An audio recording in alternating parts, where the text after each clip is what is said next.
কিন্তু ওর হাজব্যান্ডকে একটা কিডনি ডোনেট করেছে। আমি আসলে প্রথম শাকিব খানের ছবি, সম্ভবত এটা সেকেন্ড টাইম আমি দেখছি, বাট নামের সাথে ছবিটার আসলে যথার্থতা আছে।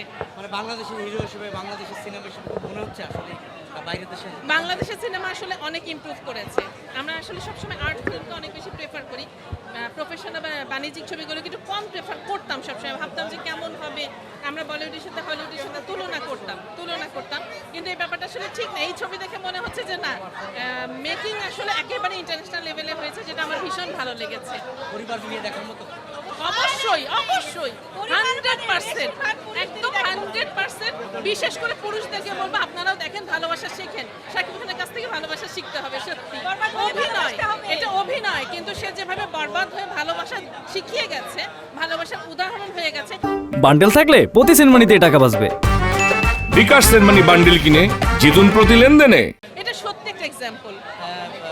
কোনো ডায়লগ মনে আছে? হ্যাঁ, জিল্লু হেলিকপ্টার রেডি কর, মানে জিল্লুর ক্যারেক্টারটা এরকম একজন পিএস থাকলে, একজন সঙ্গী থাকলে জীবনে আসলে আর কিছু লাগে না। কিন্তু জিল্লু ক্যারেক্টারটা ভীষণ ভালো করেছে। আমার স্পেশালি খুব ভালো লেগেছে। Thank you.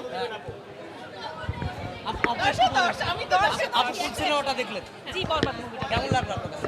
অনেক অনেক অনেক ভালো লেগেছে। কারণ এই মুভিটায় মানে মেইন যেটা বুঝিয়েছে যে ভালোবাসা কি জিনিস। তো ভালোবাসলে ভাই, আমি মনে করি পুরুষদের স্পেশালি বলবো, এভাবে বরবাদ হয়েই ভালোবাসলে এভাবে বরবাদ হয়েই ভালোবাসতে হবে, যাতে মনে রাখা যায়, মনে রাখার মতো একটা। আচ্ছা, আমরা দুই বোন, আমি একটুখানি বলতে চাই, ও কিন্তু ওর হাজব্যান্ডকে একটা কিডনি ডোনেট করেছে। আমি বলবো যে ও কিন্তু বরবাদ হয়ে ভালোবেসেছে, সেজন্যই ওর সেই মনে প্রয়োগ রাখতে পাইনি, তাই আজকে আমার খুব ভালো লেগেছে মুভিটা দেখে ভাই, যে ভালোবাসলে পুরুষদের এভাবে বরবাদ হয়েই ভালোবাসতেই হবে।